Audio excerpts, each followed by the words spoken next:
Shalom Aleichem. Alors on va s'intéresser évidemment à la paracha dont tout le monde parle en ce moment, un jeune soldat israélien condamné par la justice de notre pays pour avoir tiré sur un terroriste palestinien qui venait de s'attaquer à des soldats israéliens dans des conditions que la justice a trouvées répréhensibles.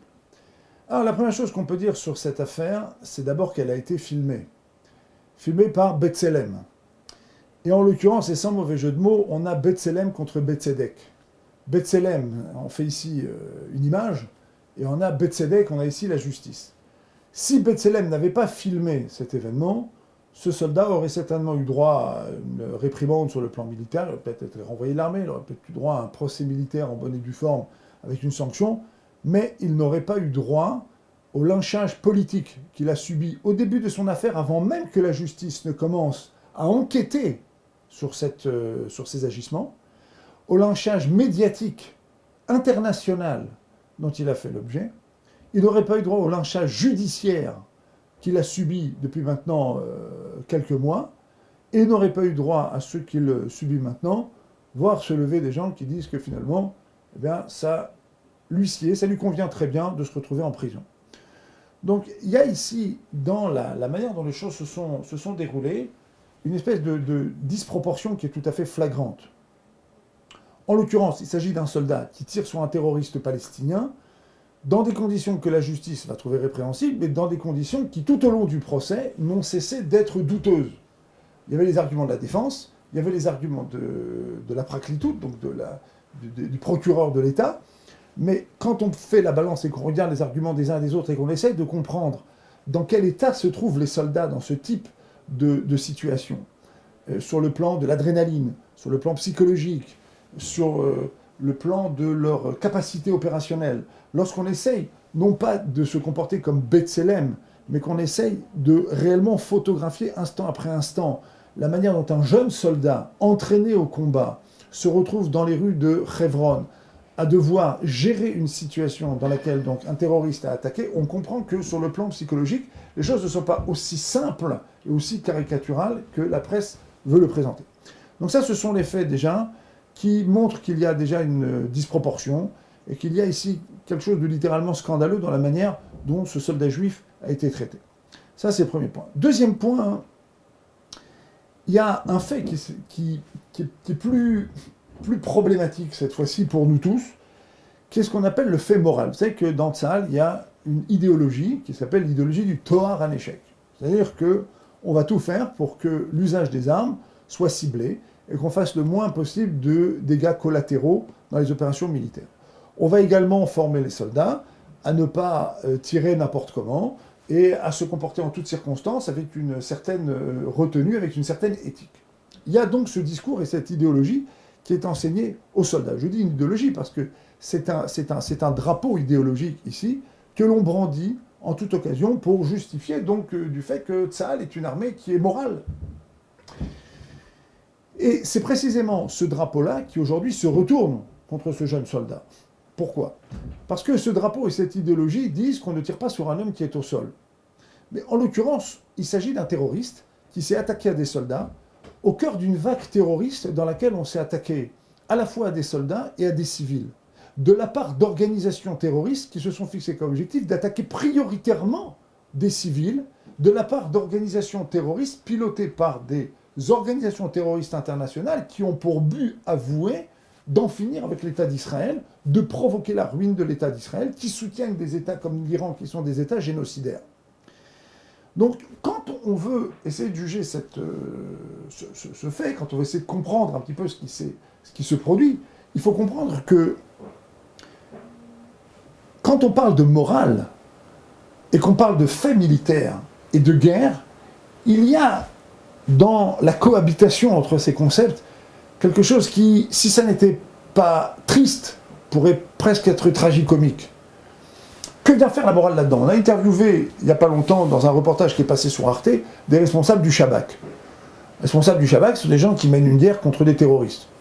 Les terroristes sont des gens qui, avec le temps, peuvent devenir des leaders politiques. Un terroriste qui lutte pour une cause nationale, c'est quelqu'un qui un jour peut être amené à s'asseoir à la table des négociations et devenir un homme politique. D'un homme politique, il peut devenir un leader politique. De leader politique, il peut devenir chef d'État et il peut acquérir la culture de l'État. Alors, sans faire aucun parallèle, mais en précisant les choses. On a souvent dit que, par exemple, Menachem Begin était un terroriste. Mais Menachem Begin, s'il a été un terroriste et quelqu'un qui est devenu un homme politique, un leader politique, un homme d'État et un homme qui s'est comporté comme un chef d'État, c'est-à-dire qu'il a été capable d'honorer des accords politiques. C'est-à-dire que c'était quelqu'un qui a été un homme de combat, c'est un homme de discussion, c'est un homme de dialogue, et un homme capable d'assumer ses choix politiques et les choix de l'État, et d'assurer ce qu'on appelle la continuité de l'État. De se comporter non pas comme un chef politique, mais comme quelqu'un qui incarne un État, et un État, il a une parole, il a des accords internationaux, il doit les tenir. Où sont ces gens-là chez les Palestiniens? Où sont ces braves gens chez les Palestiniens qui ont le sens de la continuité de l'État, qui ont fait cette révolution qui consiste à passer de la culture du terrorisme, de la culture de la violence, à la culture politique, à la culture de l'État? Où sont tous ces gens-là? Tous ces gens-là qui aujourd'hui continuent à enseigner à leurs enfants la négation de la Shoah. Où sont tous ces gens-là aujourd'hui qui continuent à enseigner à leurs enfants la haine du juif, pas la haine de l'israélien ou la haine du sioniste, la haine du juif? Ces gens-là qui ont réussi à lever une génération entière de gamins de 14, 16, 17, 18 ans qui se sont précipités dans la rue avec des couteaux pour tuer qui? Des femmes, des enfants? S'attaquer à des civils. Alors, pourquoi placer les choses sur ce terrain-là? Tout simplement parce que quand on parle du Tohar à l'échec, c'est-à-dire de l'aspect moral du comportement de Tsahal, on parle du comportement moral d'un peuple, nous les Juifs, dans une situation qui est une situation que nous n'avons pas choisie, dans laquelle des gens qui sont profondément immoraux et cruels nous infligent une situation de guerre. Pour la nommer, Golda Meir disait « Ce que je ne pardonne pas aux Palestiniens, c'est de nous avoir obligés à leur faire la guerre », à peu près dans ce genre de termes-là. Et donc, dans cette situation-là, la situation que doit affronter ce soldat, et d'une manière générale dans la formation qu'il reçoit et dans la formation qu'il amène à devenir un soldat combattant, cette idéologie est une idéologie qui a toute sa place, évidemment, parce qu'il n'est pas question que de faire de la jeunesse de ce pays une jeunesse barbare. Mais d'un autre côté, il y a des moments dans lesquels la justice impose de comprendre en face de qui nous nous trouvons.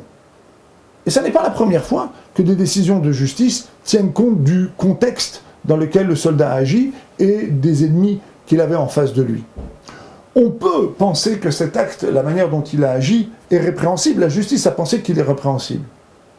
Mais on doit penser et on doit prendre en compte le fait que les soldats, les policiers, les combattants de Tsahal, la population civile d'une manière générale en Israël, est exposée à des gens cruels et barbares qui n'ont aucune espèce de moralité. Plusieurs soldats sont venus témoigner là-bas en disant qu'eux-mêmes avaient eu des amis qui avaient été tués ou blessés, précisément parce que la situation qu'ils devaient affronter était une situation ambiguë, ils n'avaient pas osé tirer, parce qu'ils avaient peur d'avoir un procès. C'est monnaie courante en Israël. Et contrairement à ce que dit la presse européenne, c'est beaucoup plus monnaie courante dans ce sens que dans l'autre sens. Il y a donc ici, dans la manière dont les choses s'expriment, quelque chose qui est un petit peu fou, un petit peu absurde. On met quelqu'un dans une situation extrême, en fait dans une situation impossible. On le programme pour le combat. Et lorsqu'un terroriste qui vient d'agresser des soldats, de sauter sur des soldats, a été neutralisé par les soldats, et que ce terroriste n'est pas encore mort, et que donc il peut encore chercher à nuire, et que cet homme-là va tirer, certes, dans un geste que la justice aura mis du temps à qualifier, et qui est un geste finalement assez difficile à qualifier. Eh bien, finalement, cet homme-là qu'on a mis dans une situation impossible, on va maintenant le lyncher, le lâcher, le livrer à la vindicte publique. Et c'est finalement peut-être ce qu'il y a de plus terrible dans cette histoire. Un procès militaire à huis clos aurait été tout à fait légitime. C'est normal que l'armée fasse le ménage chez elle si elle estime qu'elle doit le faire. Mais un procès médiatico-politique, journalistique international, dans lequel le centre est un enfant de 19 ans qu'on a mis dans une situation impossible, qu'on met dans une situation dans laquelle finalement il fait une chose pour laquelle il n'est pas programmé, et où finalement on le livre à la vindicte publique, et où ses supérieurs politiques, c'est ça la chose la plus scandaleuse, dès le début, avant même le début du procès, ces supérieurs politiques l'ont lâché, l'ont livré en quelque chose au lynchage politique. Il y a là-dedans quelque chose qui est profondément révoltant. Quelque chose qui doit vraiment nous faire réfléchir. Il ne s'agit pas ici, encore une fois, de se prononcer sur le fond de l'affaire. Il s'agit ici de prendre en compte la souffrance d'un combattant qui est mandaté par l'État de manière tout à fait légitime pour lutter contre des terroristes qui n'ont aucune espèce de légitimité. Il s'agit ici d'un combattant que l'État a formé, que l'État paye, que l'État encadre et qu'elle envoie pour un certain nombre de missions. Et précisément pour cette raison-là, la manière dont il a été lynché, la manière dont il a été lâché est complètement révoltante. Et malheureusement, la classe politique, effectivement, se range plus ou moins du côté de la grâce vis-à-vis du soldat, mais ce n'est pas ça qui est en cause. Ce qui est en cause, c'est qu'on puisse faire passer un tel processus à des combattants. C'est ça qui est en cause. Et ça n'est pas la première fois que ça arrive. Ça n'est pas la première fois que des combattants qui ont agi de manière donc qu'on peut accepter ou pas, se retrouvent livrés à la vindicte et ne subissent pas un procès qu'un militaire doit subir. Partout ailleurs, un militaire va subir un procès à huis clos. L'armée va elle-même organiser son jugement. C'est elle qui va décider ce qu'elle fait ou ce qu'elle ne fait pas. Il n'y a que l'armée qui est capable, dans ce genre de situation, de décider si oui ou non le soldat agit selon les règles de ses supérieurs ou pas. Mais livrer le soldat aux journalistes, aux politiques, le livrer à la population publique, le livrer aux organisations anti-israéliennes, anti-sionistes, antisémites, qui vont en faire des choux gras, le livrer aux familles des terroristes, qui, elles, peuvent se déchaîner sur lui, comme s'il était en quelque sorte le dernier des criminels, il y a là quelque chose qui est absolument immonde et révoltant. Et c'est ce principe-là qu'il faut attaquer dans cette histoire. Toutes les institutions de l'État ont leur justice. L'ordre des médecins a sa justice. Il y a les tribunaux administratifs pour les fonctionnaires. Pourquoi est-ce que ce monsieur-là est livré à la vindicte publique? Pourquoi est-ce que ce soldat est livré à la vindicte publique? Pourquoi est-ce que ce soldat n'est pas jugé par un tribunal militaire à huis clos, devant lequel il peut s'expliquer en tant que soldat, devant des soldats, et manifester ou pas sa responsabilité de soldat? Pourquoi est-ce que ces supérieurs ne sont pas convoqués devant un tribunal militaire pour expliquer comment, dans leur unité, il peut y avoir des soldats qui vont obéir ou désobéir à certains ordres? C'est dans ce cadre-là que les choses doivent se faire. Dernier point, et non des moindres, la halakha nous interdit de livrer à la vindicte publique un juif qui a combattu pour sauver d'autres juifs. La halakha nous l'interdit. Le livrer, ça n'est pas seulement le prendre pieds et poings liés et le livrer à des ennemis pour qu'ils se fassent tuer ou qu'ils se fassent assassiner. Le champ de bataille aujourd'hui, il est médiatique. Est-ce que ça viendrait aujourd'hui à l'État d'Israël, à l'idée des dirigeants de l'État d'Israël, de donner les noms des soldats ou des officiers qui se seraient mal comportés pendant une opération militaire et de les livrer au CPI? On ne le ferait pas. Et si l'État faisait une chose pareille, il les mettrait, il les jetterait à la vindicte publique, ça se reviendrait à les jeter dans la fosse aux lions. Eh bien, c'est exactement la même chose. Quand on prend un jeune soldat de 19 ans et qu'on le jette en pâture aux médias, aux politiques, c'est exactement ce qu'on fait. Et la halakha nous interdit complètement de faire une chose pareille. La halakha ne le permet pas. Le moussard ne le permet pas. La plus simple éthique de la solidarité ne le permet pas. Quand on fait partie d'un corps comme Tsahal, qui défend un État dont la légitimité n'est reconnue par aucun État arabe aujourd'hui, à part l'Égypte, et d'autres États qui ne sont pas sur le théâtre du conflit lui-même, mais c'est un État dont la légitimité est remise en cause à chaque instant. Et qu'on pense que Tsahal fait partie des instruments de lutte contre ces États, on ne peut pas, dans un même temps, prendre un soldat et le jeter à la vindicte publique quand on sait que les médias européens, les médias occidentaux, les organisations antisémites, anti-israéliennes, anti-sionistes, européennes notamment, et dirigées et financées par l'Iran et par des États arabes, sont là et attendent ce gibier. Et en l'occurrence, c'est ça qui est scandaleux. On a livré comme un gibier, en quelque sorte, un gibier de pâture, un jeune soldat juif, et c'est une chose qui est tout à fait scandaleuse. Il faut la dénoncer, il faut crier ce scandale, et il faut dire que l'État d'Israël n'a pas le droit de faire ça. L'armée n'a pas le droit de faire cela. On ne peut pas aujourd'hui jeter en pâture, sur pâture médiatique, politique, un soldat qui est un combattant, qui a été formé par les institutions de l'État, qui est encadré par les institutions de l'État et qui n'a de compte à rendre qu'aux institutions de l'État.